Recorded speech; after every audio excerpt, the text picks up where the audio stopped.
We are delighted to welcome our next lecturer, the writer, director, and animator Chris Sanders.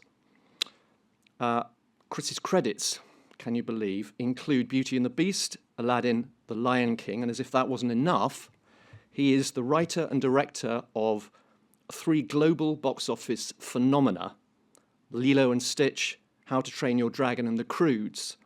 His latest animation, which he also wrote and directed, is the exquisite The Wild Robot, a superbly relevant film that speaks with extraordinary vision and heart to humanity's relationship with generative AI, whilst also celebrating the inarticulate wells of feeling that make our human experience in the world. Honestly, if this doesn't win the Oscar, there is no justice.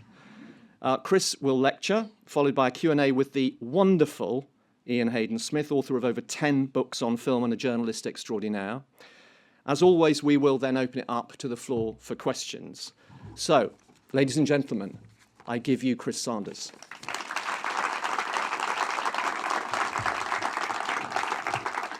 Hello. Golly, thank you for coming. This will be my first time through this, so if I was to do this a second time, it'll probably be a lot smoother, so bear with all the jumping around. Part of this is going to be just like how I got into this whole thing and what I've been doing as far as like working in animation and how I got to where I am right now. And part of this is just a collection of things. Think of like if you dropped by my house when I was about 12 years old, I would have been like showing you the cool stuff in my room. So part of this is going to be showing you stuff that was really important to me that made a difference, and it's always been in my head as I do my work. I grew up in Colorado, which was very, very far away from Hollywood in many ways, and I remember my grandmother would always, always, always watch the Academy Awards, and again, it just was very glamorous and seemed very far away. We had 4 TV, and my grandmother figures into this very prominently. We had 4 TV stations in Colorado. We had Channel 9, Channel 7, Channel 4, and Channel 2. And Channel 2 was the station that really didn't have any money. They didn't have their own programming, so they played a lot of old movies. And there was one particular one, I loved it. I loved that station the best. And there was one particular movie that I didn't realize was going to be very important to me, and it really stuck with me. I would recommend if you get a chance to look at the whole thing. It's the only clip I couldn't really get a hold of, so I'll do my best to dramatically recreate it for you. It's a black and white Laurel and Hardy film that I was watching one afternoon, and it's a film called The Air Raid Wardens. And in this show, it's set during World War II, and Laurel and Hardy can't get a job in the military because they are them. So the only thing that was really available to them was to work in civil defense. So they got their equipment, they had helmets and a gas mask, and Stan Laurel was especially attached to this little whistle. And of course, as you can imagine, they didn't do a good job. Their whole job was to walk around and make sure that people had their lights out on time, and you can only imagine how badly that went. And so they just messed everything up. And it's funny, as a kid, I found it really funny, but it always frustrated me as well. I was never one, when Donald Duck is trying to open a beach chair and it's like a 15-minute bit where he's just wrestling with a chair. I found it funny, but I also just found it really frustrating and annoying at the same time. So I was kind of frustrated with both Laurel and Hardy as they messed everything up. And it was significant because at a certain point, there's one guy. So there's a very handsome man and a very handsome woman, and they are allies of Laurel and Hardy, and they are their champions. But there's one guy, as you can imagine, that just didn't like them at all. And he didn't want them in civil defense. And after they mess up, he insists that they have to leave and that they be drummed out of the civil defense. And it was at that point that something really surprised me. The movie took an unexpected turn narratively. At the moment that they come into a room and they have to give all their stuff back, all their equipment back. And to my surprise, Stan Laurel he says something. And he says this very sort of thoughtful, eloquent thing. about how important this whole thing was to them. I'm going to see if I can read it, because I don't know if I can get through it, because it really it had a big effect on me. And so when they're told they have to go up their stuff, Laurel says, or the guy, the handsome guy who's trying to go easy on them says, you have to give your stuff back, you have to leave, it's for the good of the service. And Laurel says, do you mean they're better without us? And then the mean guy says, you've caused nothing but trouble, blah, blah, blah, and he just goes down the list of things that they did wrong. And then Stan Laurel says, well, you know best. When we couldn't get into the Army or the Navy, Mr. Madison told us we could do this kind of work. And that made us happy. We tried hard, but I guess we're not smart like other people. Oh, sorry. But if we can do something for our country by not doing this work, well, we'll do that too. And it's just like, oh my God, I started to cry as a kid. And what really surprised me and stuck with me about that was not that it was consistent with their characters, but it just showed a whole other dimension to them. So it was not inconsistent. But I thought, it worked even better because I was so frustrated with them before he said that. And I went from being frustrated with them to being just fell in love with them both. So that really, really stuck with me to this day. A lot of stuff that I do is I can relate directly back to that film that I saw. So my grandmother was reading the paper. I was at the end of high school. I didn't know what I was going to do with myself, and my grandmother was reading the Denver Post, and there was an article about how Disney Studios was running out of animators. They were retiring, and CalArts is a school that had an animation program, and the whole idea was that if you went into this animation program, you might get a job at Disney. And I idolized the idea of going to California. So it was the one and only place I applied, and I got in.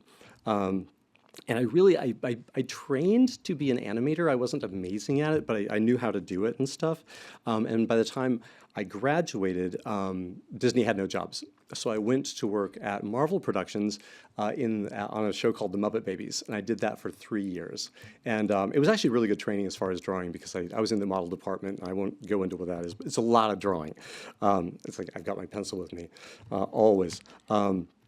But eventually, a friend of mine, my roommate said, he worked at Disney, and he said, oh my gosh, there's an opening at Disney. So I got my portfolio together, and I got not into animation, but into the development department.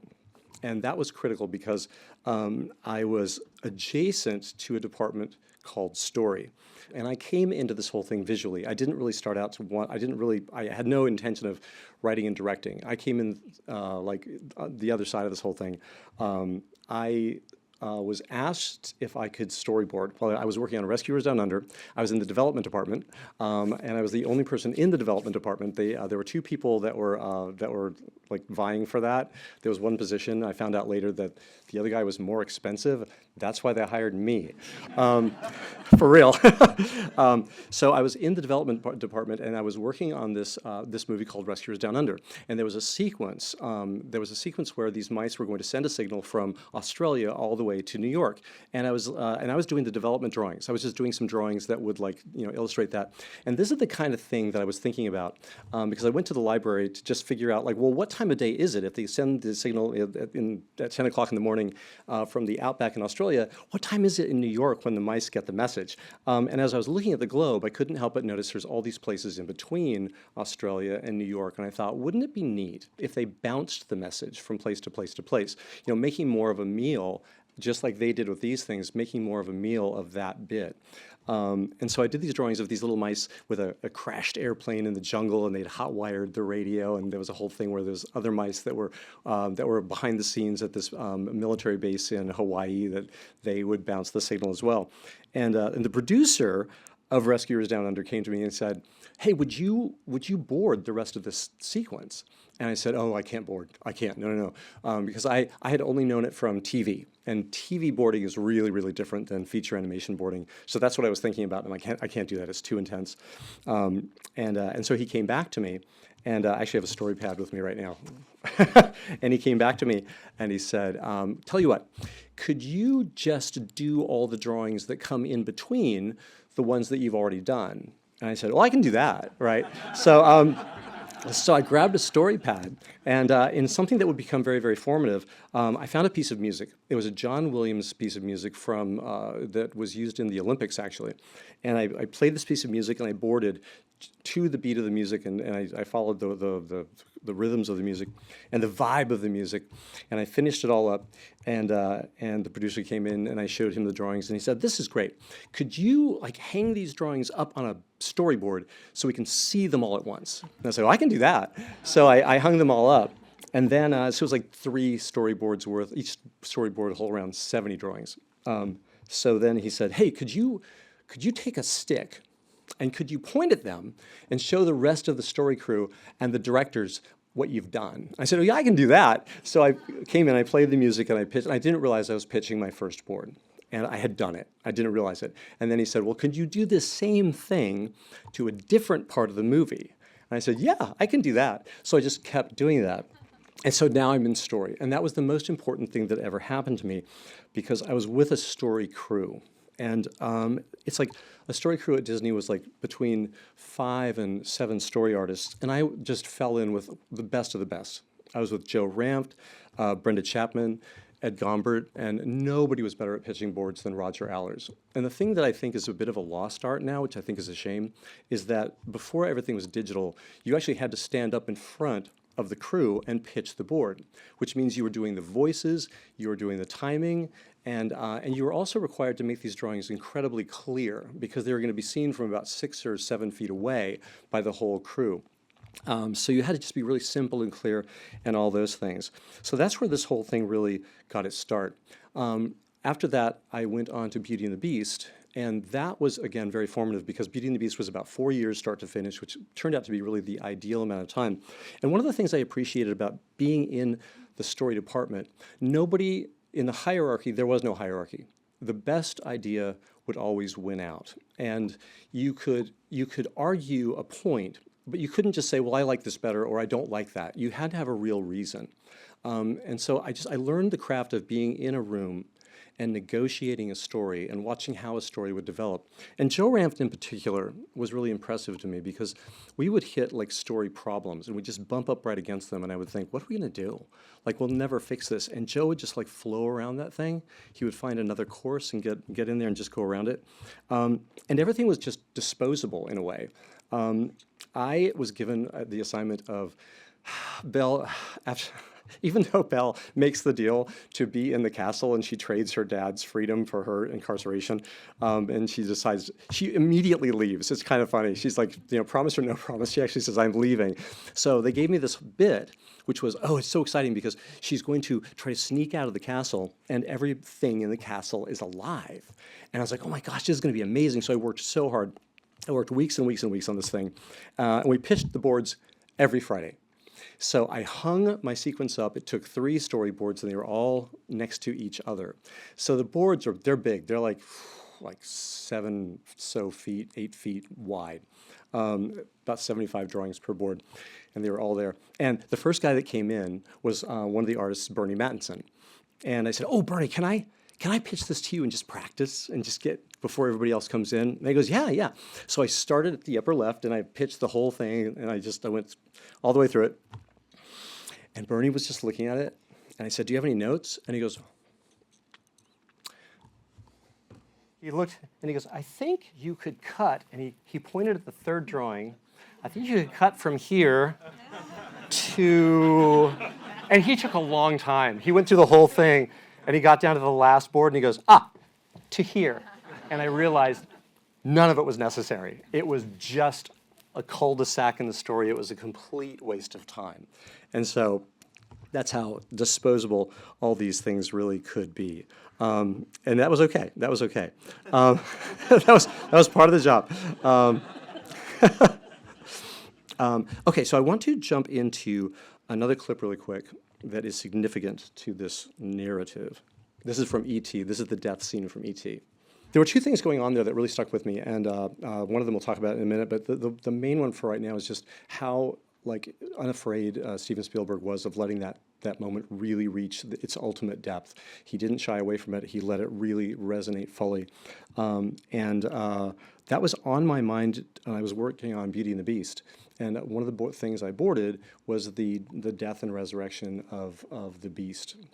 And Brenda Chapman and I were talking about that scene, and we realized that given the rules of the movie, that if she said, if somebody loved him before the last petal of that flower fell, the curse would be broken. But there was no mention of a timeline. So I boarded that sequence, and I really stretched it out. After she said her thing to him and he said his stuff, I just let it go for as long as I felt I could. And it was yet another time that I was boarding to music. Every single thing that I've boarded, it's always been to a piece of music. There are several, actually all things I could probably show you. I could replace the music with a piece of music that I was listening to. And in the particular case of the Beauty and the Beast scene, I was listening to a piece of piano music that was actually fairly closely replicated in the final score. Which was very impressive. So my next gig after Beauty and the Beast was, so for me there was like a really intimate relationship between music and visuals. This is where like the narrative, and you do a lot of writing in the story crew. And this is something I always tell any story artist, and I hope they do this if I have a new story artist on my crew, is that you get a sequence. It's all yours, and you have control over it, and you're directing that sequence. I don't think there's any director out there that doesn't want you to make that sequence as good as it can possibly be. You're not just drawing the drawings and just getting them in as fast as possible so that they can, fix cameras and all that kind of stuff. You are enhancing the sequence, and that's what I learned at Disney. Nobody just drew the sequence and got out. Everybody was always making their sequences better. You're not just sending it in another direction, but you're exploring that moment and you're enhancing it. And that's what I was doing with Beauty and the Beast and all the other things I worked on. I went from Beauty and the Beast, I went on to Lion King. And before I go into Lion King, we have a photograph, I think, next. So that's one sequence from Lilo and Stitch. That's these size story pads drawn analog. It's ink and pencil on paper. And that's just one sequence. As we were packing the movie up, I said, these will never be seen again. Let's just take a picture of one sequence. We'll spread it out on the floor and see how big it was. And it was pretty big. So I was like, well, I'm going to sit in the middle and let's take a picture of me on the sequence before we pack it all up. And that is a sequence that got thrown out. So that's the sequence where Stitch is going to Lilo's rescue, and if you look at the drawings very closely, he steals an airplane, which after 9/11, we had to change that sequence in the nick of time before the scene came out. Yeah, but that's all just freehand. So on Lion King, amongst the things that I was boarding on that, I was given the scene where Mufasa's ghost comes back to talk to Simba, and he does the whole, you're the one true king thing. And I boarded through it once, and Roger Allers, one of the directors, came and looked at it, and he said, I just don't feel like it's emotional enough. And so I went searching for the right piece of music, and I found it in the title, or the title track on the CD from The Mission. And it's a beautiful piece of music. And so I went in, and I didn't just draw the sequence, I did every scene or every drawing in pastel. I worked really, really hard because I wanted the whole thing to go from being cold and ghostly to being something that was like affirming, all these warm, glowing colors and stuff. It's the second time through that I pitched it with the music from The Mission. Roger said, it's great, we'll use that. And later on, actually at the premiere of the movie in New York City, the producer, Don Hahn, said, hey, Chris, come here. I walked over, and Hans Zimmer was leaning up against a building, and he was smoking. And he says, hey, Hans, that's Chris. He boarded the ghost sequence. And he said, oh, great. He said, you know what? In the future, do me a favor. Choose a shittier piece of music. Because he said that piece of music is my very favorite piece of music ever, and it was really difficult for me to rewrite that little bit. My transition to writing was on the next film, on Mulan. I was the head of story on Mulan, which means I would talk to every single story artist every single day, see what they were doing. I became like a living repository for the story. Because again, people are changing things in their boards. And so I had to visit every single person every morning and every afternoon. And if Chris Williams had done something really cool in his boards, I would run to every other artist and let them know what was going on. And in this way, the movie was evolving. And I had to, and if I had slipped and like gotten amnesia, they would have had a problem, because I was like literally, the directors would walk up to me in the hall and go, "What's going on?" And I would report to them live what was going on in the story. And by the afternoon, the evening, the next day, it will have changed again. It was very, very fluid. For me, Mulan was one of the formative things in my career, because it was a very, very difficult project to get done. It was 6 years, start to finish.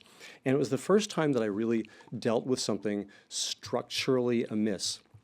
We had big successes in Little Mermaid, Beauty and the Beast, Aladdin, and each of those had a female character that was dissatisfied with her position in her situation, and she was looking for ways to change it.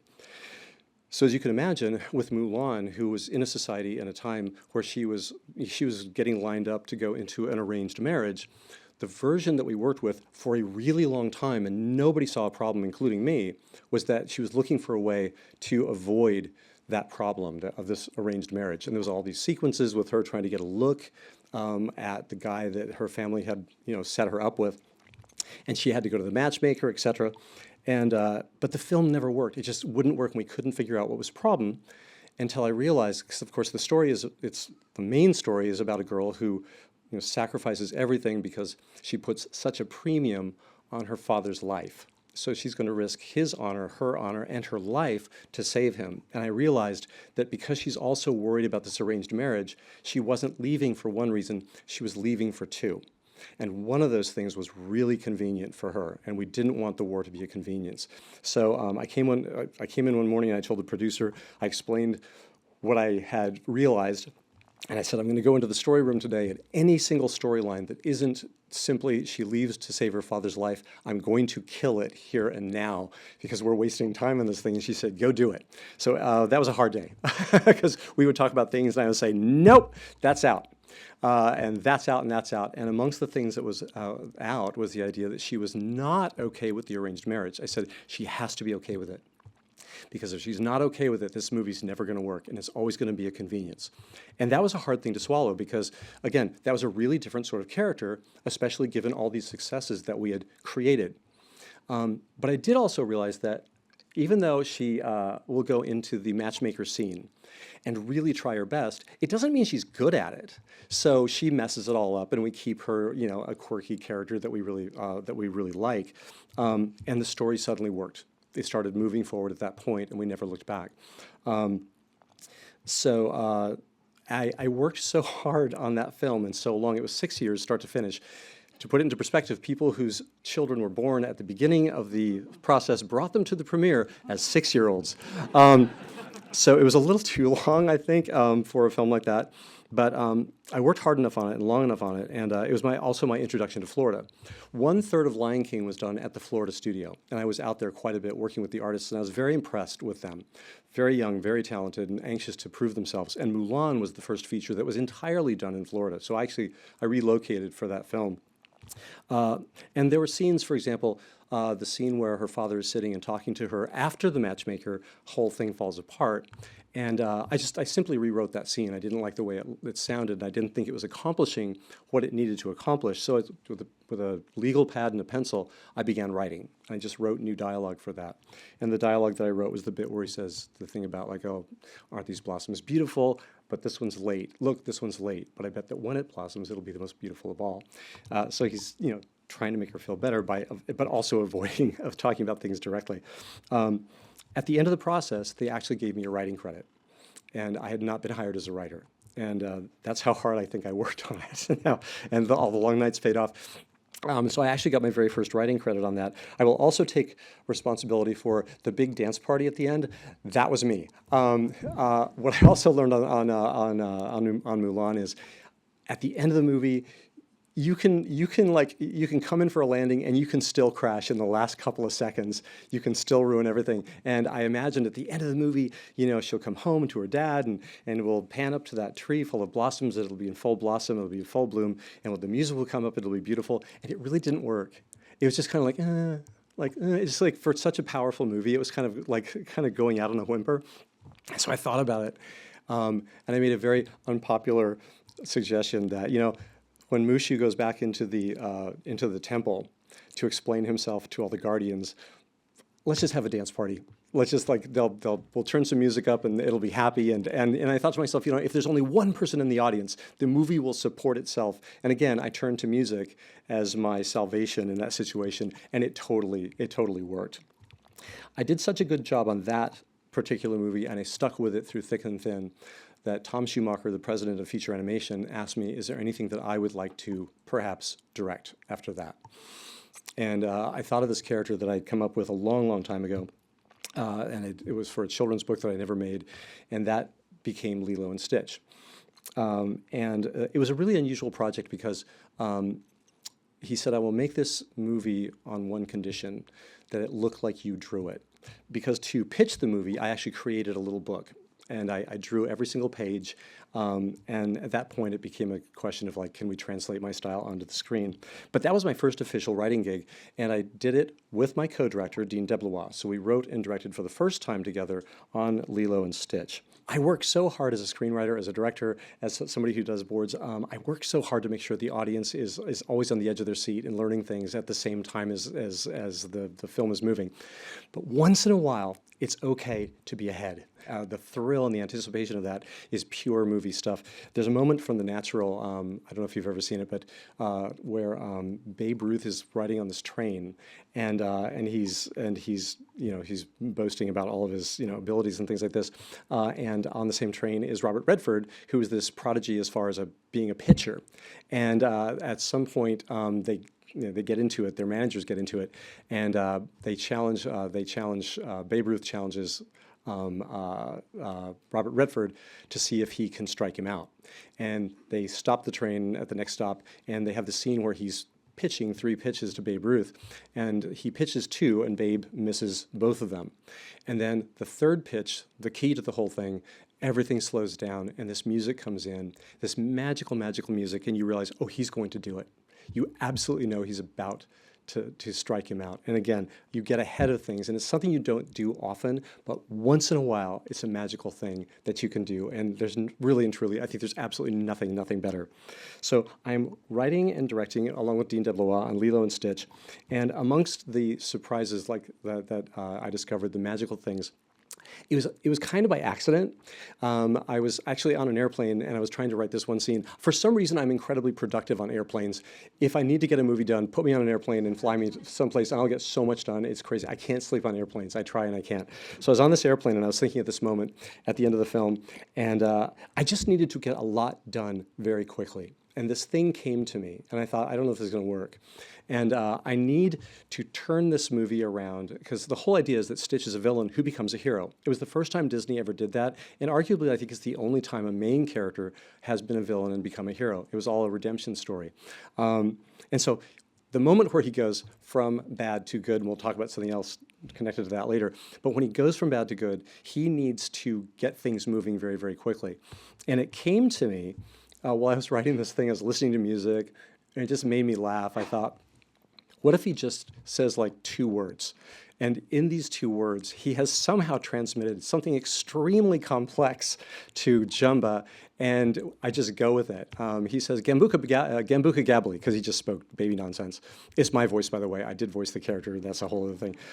So he says, he goes, hey, Gambuka Gabbly. And Jumba he's like, and then you'll see what happens. And then, and then he says, you expect me to help you just like that? And he goes, eh. And he goes, fine. So he apparently has he's extremely influential. So I tried it. Everybody laughed when I pitched it. It made me laugh on the airplane when I wrote it. And it always worked really, really well with the audience. And the interesting thing that's going on is it broke all these different rules. You set up all these rules in the movie, and that just broke them in a lot of ways. And it worked. And the cool thing was, I felt like I'd identified something that in this beginning of the third act, if the audience is with you, you now have license to start making some big leaps if you need to. It doesn't always work, but it does quite often, I've noticed. People like respond so beautifully to it. And so there's this like, almost like, it's a very small window that you can do these things. And it was actually what happened in E.T., that after he came back, he can't stop talking, and then it goes into something that's funny. And it's just silly, but he can't stop talking, and Elliot has to zip the thing up. And as a kid, I was really afraid that he had just killed him, because he not only zipped that thing up, he had shut the lid on it. It's like he's in a refrigerator. But there's this sort of like beautiful, like miniature fun and games moment that you can take advantage of, and it just works so beautifully. And I've always looked for that ever since. And I saw it again, a possibility of it, in the first movie I was working on, it was actually the second. I came into DreamWorks after Lilo and Stitch, and I was working on The Croods, and we were in development. And during development, I was asked to go on to How to Train Your Dragon to replace the director on that film. They wanted to go in a different direction, so I switched over to How to Train Your Dragon. It's a little sort of mini fun and games thing in How to Train Your Dragon, and it's after Hiccup gets airborne at the end of the film. Astrid's in trouble, and he needs to help her. And not unlike some of the sequences, even though it's a lot smaller, I threw extra shots at it because I boarded this bit, because I've never stopped boarding. I've always boarded. I boarded sequences on How to Train Your Dragon, The Croods, Lilo and Stitch, and also on The Wild Robot.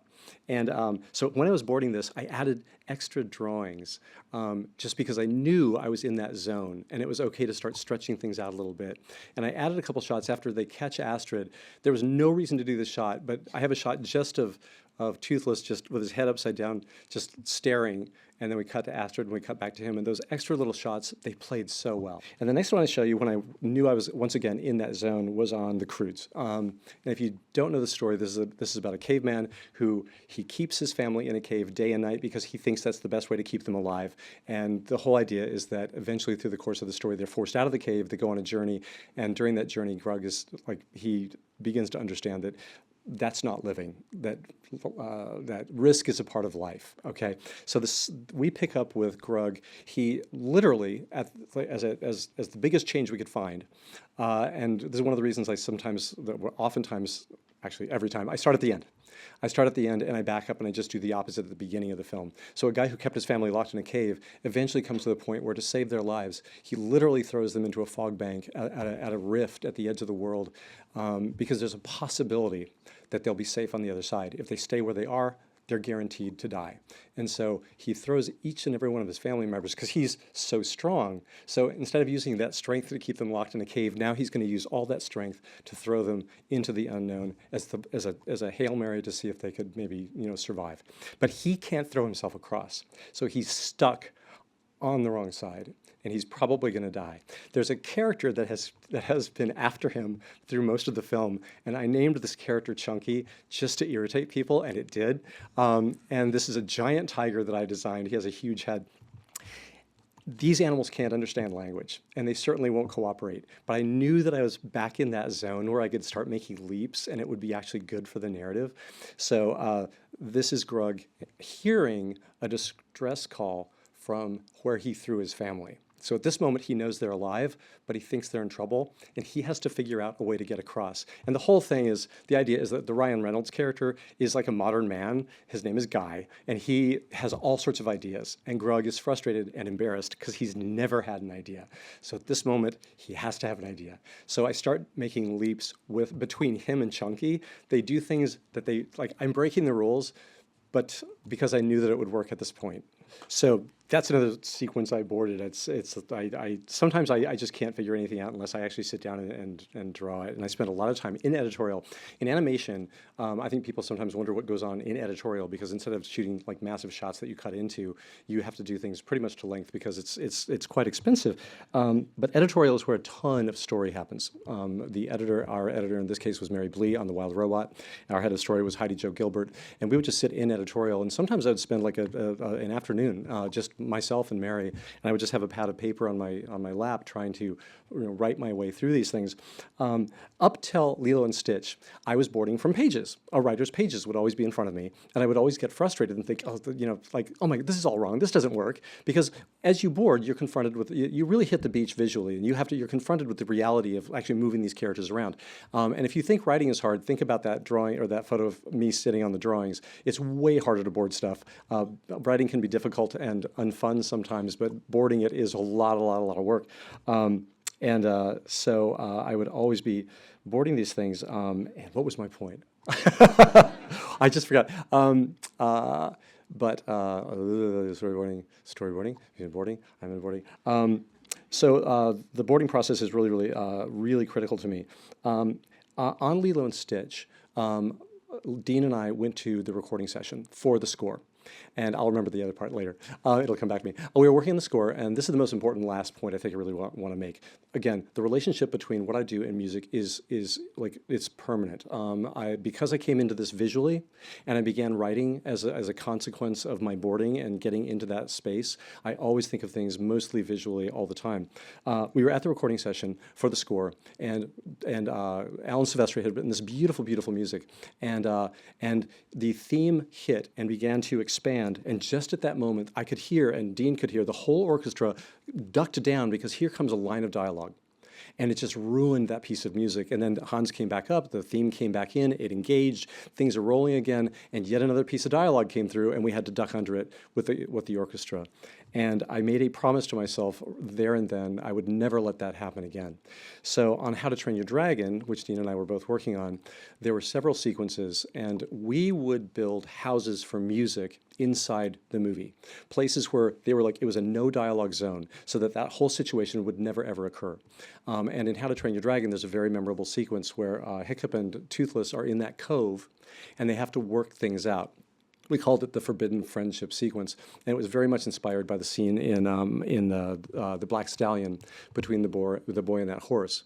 And I've done that ever since. In that zone, the dialogue stops and the music takes over, and John Powell understood this from the very beginning. In fact, he told me later that he actually avoided that because he was very nervous about that, knowing that we're like, this is all you. It's 100% you. And I've done that ever since. And there's a critical piece, once again in E.T., where the music was given the lead.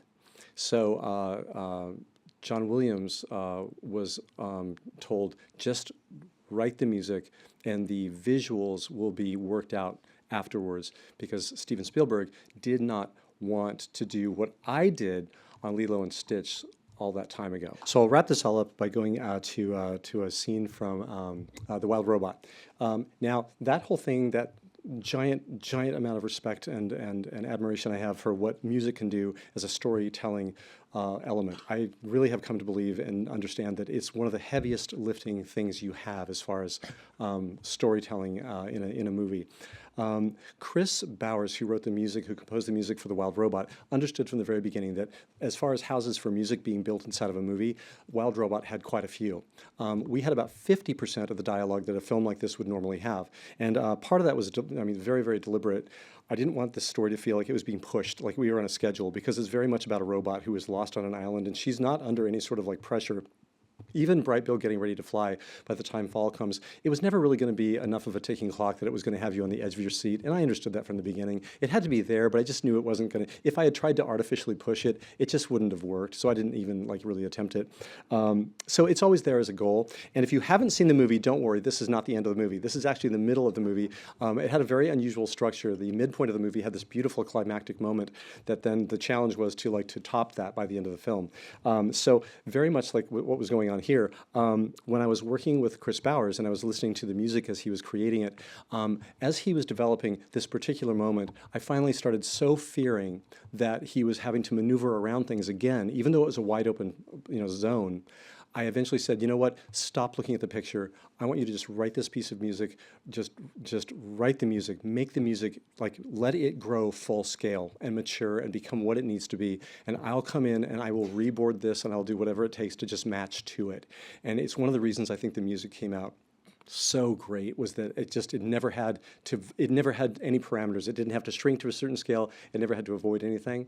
And I remember the other story, but we'll get to that later. I'm not going to bore with you with that. So I'll close with this bit from The Wild Robot. If you don't know the movie, it's about a robot that accidentally wakes up on the shore of an uninhabited island. There are no people, only animals, and the robot doesn't even know she's lost. She just goes about doing what she's programmed to do, which is to find whoever it is that bought her and then get a task, because a Rosm robot is all about completing tasks. And the first task that she ends up with is one that she assigns herself, because there are no people there, and she quite accidentally, actually, while she's being chased by a bear, she quite by accident literally runs across a goose's nest, destroying it, and the only thing that survives is this one single egg.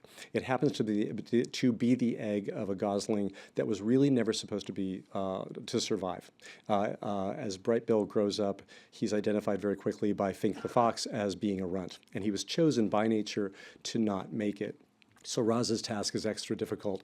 And the main thing she has to do is get him to eat and swim and fly by a certain date so he can join a migration and leave the island. And if he stays, he will not make it. So this is the migration sequence built to Chris Bauer's amazing score, and his score took the lead. And I followed with all my boards after the fact. That's the end of the stuff I have to tell you. So thank you so much. Thank you. Okay. Oh, I have the mic on me. That's right. I'm looking for a mic. Sorry. Mental note of future guests. Please ask them not to proceed your discussion with too emotionally traumatizing sequences. Oh, that caught me. Right.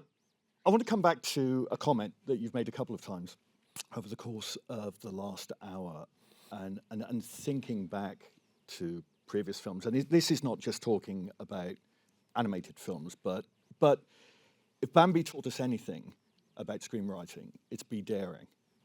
It's something you say, breaking the rules. It's this idea, don't be constrained. You've created a universe, you can do anything within it.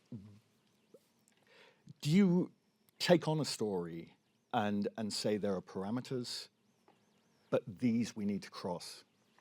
That's such a good question. I think you have to feel your way through it. I'm a big believer in creating rules. In the Croods, for example, I knew that we were going to be dealing with cavemen, and when I started the process, my co-director and I, Kirk D'Amico, I made a list of all the things, like if you went to a caveman movie, what would you be really disappointed in if you didn't see it? So I wrote down a literal list of, like, I want to see lava and a tar pit and a volcano and a giant animal, so I had all these things. But one of the most important things was, because the cavemen were going to be big and tough and robust, and we were going to have a lot of fun with them, bouncing off of walls and being chased and such, I didn't want people to think that they were indestructible. So the opening of the film, I wrote a bit where the very, very first thing you hear is about how the Croods are all alone because they used to have neighbors, but they're all killed in cartoonish ways. And we did this in, like, actually traditional 2D animation. So they all get, like, killed one by one, so that the audience would absolutely understand the rules. And so I think that for the most part, I stay inside those boundaries, but push it as hard as possible.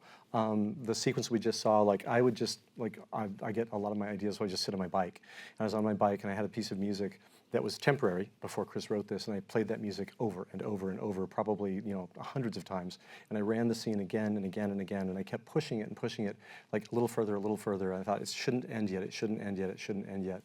So I think it's about going all the way, like if it was a playground, getting all the way to the fence line.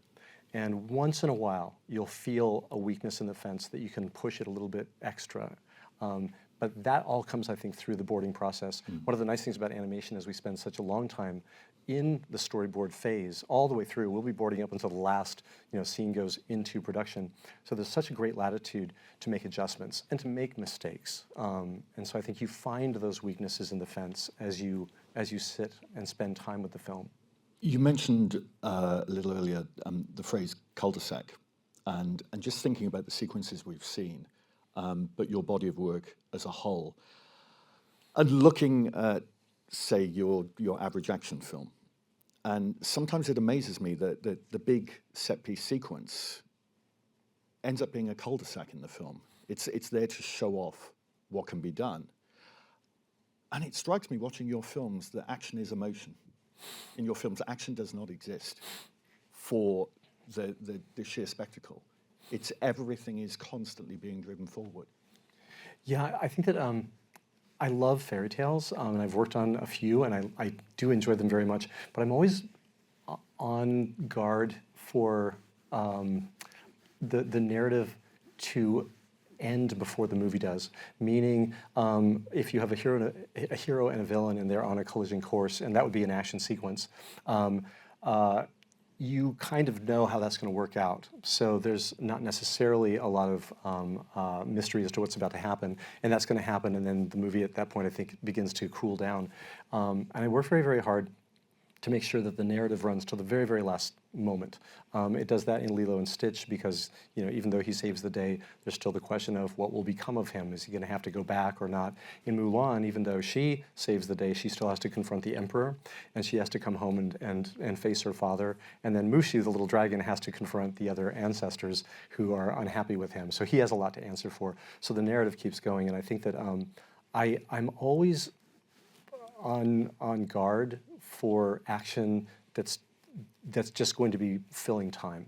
I always want there to be something revealed and story to be going on within that. Is it true with Lilo and Stitch that the original end was going to be a little earlier, and you're approached and told, "Here's some more money"? Yes. So I've been such a believer. dream. Yeah. I really believe the budget is your friend. It's your ally. And on Lilo and Stitch, there was a lot of interesting things going on. And one of them was that the films at Disney had been getting more and more complex because they're becoming more advanced. And I also noticed that they were getting a little bit heavier as far as like the weight of expectation that was on them. And I would be in those story meetings, and you could tell that there was suspense as far as like, was this going to be successful? And there's a lot riding on them. And I felt like it was making people feel a little bit less relaxed in the narrative. And so amongst the things that was connected with Lilo and Stitch was the idea that we would make a less expensive film. We rolled that back to a Beauty and the Beast scale budget. And we would buy our story freedom by having a lower budget. And so anytime we got close to crossing the line, a good example would be we have an opening scene where Lilo arrives on the beach and she runs down the beach, and I boarded it, and there was all these people on the beach doing all sorts of things, and they called me in and said, "We can't afford it. We can't afford those other characters." So I went back and I reboarded it really quickly. And so in the finished film, Lilo comes in on a wave. There's a very brief wide shot that has all sorts of people on the beach, and only two of them are moving. There's two people. One of them throws a frisbee to the other. Everyone else is completely motionless, so it cost almost no money. And then I very quickly cut close to Lilo, and she's running through people's legs. So I got the moment. It feels like a crowded beach, and we saved money. We stayed on target. And we were at the very end of the film, and Tom Schumacher, the head of feature animation, called me up and said, "If you had one more minute, what would you do with this movie?" And I said, "I would add a piece to the end so that we see what their life became after he stayed." And he said, "You're on target. You've saved about $2 million. Go ahead and do that ending." So we actually were able to put 2 minutes on the end of the film. And I can't imagine the film without that little end bit where he's, getting a lunch ready for Lilo, and he's sending her off to school, and it's Christmas and it's Halloween and all these things, and it's just so like affirming. And we were only able to do that because we were like very responsible with the production. You talk about fairy tales and this idea of the hero-villain, this Manichean narrative. And to look at your films, you obviously have your main protagonists, but whether it's The Croods, whether it's Wild Robot, you have such a richly drawn group of characters, and whether it's in one of your films, a small community, a collective, or a family, there's something about moving away from a simple, this person's bad, this person's good, they're going to fight it out, to give us something richer. Yeah, it's the kind of thing that I really gravitate towards, that kind of thing where the characters have lots of gray zones. There's no pure villain or no, purely good character. And Stitch is maybe the ultimate version of that, because I always said, like, if a bunch of happy, good Disney characters had a party, they would not invite him. But if a bunch of villains had a party, they wouldn't invite him either. Like, nobody would invite him to their party because he exists in that sort of middle zone. And I like those kind of things because I think there's a believability in that I like big, fanciful, imaginative characters and big worlds with nutty stuff going on, but the stuff that goes inside it is all very, very believable as far as like the emotional interactions. And in your process of writing, I know you've talked a lot about writing and working with different people and storyboarding. Has the genesis process, the very early stages of writing, changed over the course of your career? I would say that my experience on Mulan, How to Train Your Dragon, in particular, because both of those had structural issues that had to be confronted and repaired. And one of the things I've learned is to discipline myself not to get into the more fun bits. And because in animation, like all the artists and the animators are so incredibly good at what they do, you can start in a direction and something can go off in that direction and become really entertaining. And it will disguise itself as being necessary to the story because it's so entertaining, and you may never realize it, or you may have to go through a hard moment where you have to like snap that off and get rid of it later. So I discipline myself to be as structural as possible before I get into all the more like fun bits. Yeah, that is something I've learned hard lessons, and I always have to discipline myself to try to stay out of all the more poetic things as much as possible. All those things might be waypoints that I'm trying to get to. Certainly when I read The Wild Robot, I saw that migration sequence right away in my head and thought, oh my gosh. And so that was always there as a landmark. And you do have those things that you work towards. When I was working on Beauty and the Beast, I went to Fishkill for a long weekend with Howard Ashman and the directors and some of the key story people. And we were just hashing out the overall story beats. And at one point I looked at Howard Ashman and I said, how do you know where to put the songs? And he said, oh, that's easy. I put them at the story turns. And it was such a revelation because, like, again, no song is just simply a little, like, a cul-de-sac or an off-ramp. Each one is either a turn that goes on, like, think about the Sea Witch, Little Mermaid goes in, or Ariel goes in there, and the Sea Witch sings her song. She goes in without legs and with legs and or with fins, and she leaves with legs. And so there's a beautiful story turn in there. So finding those waypoints, I think, is really, really critical. The ones that would be load-bearing and cannot shift, and those can be things you hang on to and work towards and around. It's also the less is more element with your work. You mentioned the beautiful sequence, the blossom conversation between Mulan and her father, and how you play out a subtext there. We just saw in The Wild Robot the line, I could use a boost, which is both an emotional sucker punch, but also makes me want to laugh just at the audacity of how much that line says about the relationship of the two characters. Is this something that you approach every project with now? How can I do it? And then how can I do it simpler? Yeah, absolutely. I think that's one of the wonderful things that came out of where I came from, which is I come from boarding. So I think about everything visually. And I think when the thing I was going to talk about is like whenever I worked from somebody's pages, I would get frustrated. And I'd be like, well, these don't work. I'd look at the page like, well, none of this works. And I would have to make changes because there would literally be like logistical issues, like a character would appear here and then suddenly be there. And I was like, I have to fix all this stuff. And I would always say, someday when I write a script, I won't have this problem. And then I sat down for my very first board with my own pages, and I was like, well, none of this works. Who wrote this? This I'll have to fix all this. So I think that's one of the wonderful thing about the advantage I have in boarding my own stuff is that that's when it hits you right in the face. It's like if something is wasteful or it's off track and you have to draw all that stuff, you want to not have to draw that, and knowing again that it's not about the drawing of it, like I'm not lazy or anything, but it's just like I know that this is going to be thrown away. I know this is going to be a waste of time. And if I know that, I get rid of it right then, which I think is the benefit of boarding so much of my own material. Again, another element with The Wild Robot, the joy of the emotional undercurrents in there, but again, pushing the boundaries, breaking the rules, having a central character who has a face that doesn't emote. Now, anyone could go back to 2001 and see Valhalla 9000 Red Lamp, and you feel a range of emotions with that character. But it is quite extraordinary what you achieve here. Was that the challenge that sort of attracted you to this? You know, I just so believed it was going to work without a mouth. In Peter Brown's novel, he has a very simple mouth indicated on his illustrations on Roz, and it was the one and only thing I said I want to eliminate that. You know, Pixar had made these two amazing shorts, Red's Dream and Lexo Jr., and they don't have any sort of a face whatsoever, and you get every bit of emotion, maybe even more so. And that's the thing I was really interested in, is the idea that in the absence of facial articulation, I thought it would allow the audience to project their emotions onto Roz in a very personal way, and a really effective way. I actually talked to somebody once that surprised me, and they said, I didn't realize that Roz didn't have a mouth until later on. Because it just feels so right. So that was a limitation that I knew would allow the animators, they're kind of like animals sometimes. It would allow the animators to excel and to push in the pantomime zone. So we put so much of this on Lupita and her amazing performance and her vocal abilities and her acting abilities, and the other half of it was purely on the animators being inventive and ingenious with those limitations, which I knew they would thrive with. Let's open the floor to the questions. Hi, Chris. I'm Chris too. Hello. Learning about your influences. Thank you so much.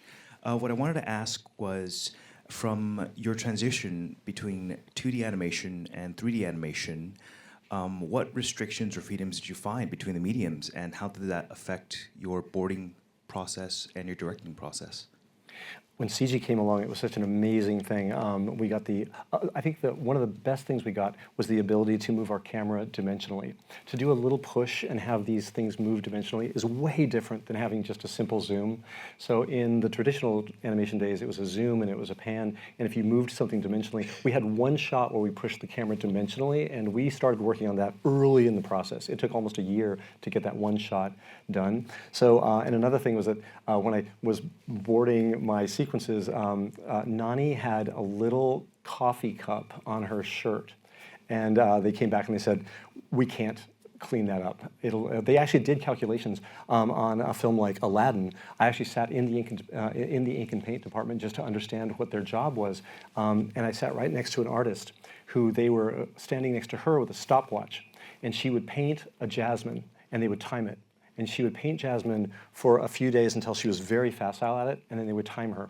And they made a calculation that it would take 3 weeks too long to get her painted. So they had to go back and remove like 3 colors from her, and then they retimed it. So that coffee cup was unsupportable. And so that's the kind of stuff that you couldn't have in 2D animation, that when CG came along, you're like, oh my gosh, you can have all this detail, and you can you've got fringe and hair and all these things that were really, really fantastic. But again, we also lost touch with all those analog things that really, I think, brought so much warmth to our movies. And I think the wonderful thing about Wild Robot is we got all those gifts with CG, but we found a way to paint dimensionally and to use, we actually had painters that could paint a tree live in dimension. It didn't have any framework underneath it. And so it had this painterly quality that we had lost touch with so long ago, that I last was working with on Lilo and Stitch, and we got it back on the Wild Robot. So now I feel like we have everything that we ever dreamed of now. Amazing, thank you. Hi, thanks for coming. I love your loose trilogy, How to Train Your Dragon, How to Train Your Alien, How to Train Your Goose. Fantastic. But I'm interested in how they relate to the roles of specialism and mastery in your career, and being able to draw on a well of previous experience. And are we just seeing the tip of the iceberg of Chris Sanders? Do you have a horror and a rom-com in your drawer? Yeah, that kind of area. Golly, I would love to try things like that, actually. I'd like to try another original at some point, because Lilo and Stitch was 100% just from nothing. It was just all original. And I like original stuff, and I like adaptations, but yeah, I would like to try something maybe a little bit different as far as its vibe at some point. I was so grateful to be able to work on How to Train, or the Wild Robot. I had finished my last project, and I dropped into DreamWorks just to see what was up in development, and amongst the things they laid out on the table was this book, and just the very barest description of it told me that that's the one I really wanted to work on. Again, I think because of the emotional things. So I think that no matter what it would be, hopefully it would be something that I would be able to apply those sort of very intricate sort of emotional things to that thing, no matter where it was as far as the story. Thank you so much. I love your films. You've talked a lot today about music and the importance of it, and you've worked with a range of different composers. Can you talk about how you decide who to work with in terms of composers? Yeah, golly, just like we have a casting director for our actors and our voice cast, in this particular case, we have our Universal Music team, Mike and Natalie, and they approached us with the idea of having Chris Bowers be our composer. And I was familiar with John and Alan, but Chris was new. And this is why they do what they do. They understood the nature of what I was working on, and they felt like Chris would be an amazing match to that. So full credit to them. I'm so busy with my thing, I don't have time to know other things, and like knowing all the newest things in music is not something I have time to do. So I have relied so much on different departments and producers that are the unsung heroes that really helped shape all these things behind the scenes. Hi, Chris. My name's Emma. Just want to say I loved your talk. You're just amazing. We saw it in the Lilo and Stitch clip. But how do you balance humour and emotion when you're crafting a story? That is, I think, where editorial really comes in. There are so many little things I try that I'm so absolutely sure it's going to work, and then you watch it and it's like, no, it doesn't work at all. And in the privacy of the editorial suite, you can take risks and try things and work them out. Sometimes it's just it does flow, like that whole bit at the end of Lilo and Stitch with him with the Gembuku Gabbly and that. I really felt very, very confident that was working. I don't know why. I felt like, I guess I was in the zone that day as I was writing that down, and I was just so convinced of it. But yeah, I think it's just a lot of trial and error in editorial, and just the skills and the expertise and really the artistry of our editors. Because Mary will assemble all this stuff while I'm off doing something else, and then she'll call me in and show it to me. And she is inventive and a voice in the narrative just as much as I am, or any of the story artists or the animators. And she'll a lot of times she just gets rid of stuff that is unnecessary because I overdo it a lot of times. And she'll show me a sequence and I'll say, "Oh, that's great." And she's like, "Do you know what I threw out?" I'm like, "Wait, you threw something out?" It's like, "Oh yeah, this." And she'll pull out like the Titanic. I'm like, I forgot about that." And she's like, "Didn't need it," right? So I think that's the beauty and the wonder of the schedule that we have, and having a really, really great head of story and editor. I'm afraid we are out of time. Thank you to BAFTA, to Maria, and to Jeremy. Thank you to the JJ Charitable Trust. But most of all, can you please join me in thanking Chris Sanders? Thank you. Thank you.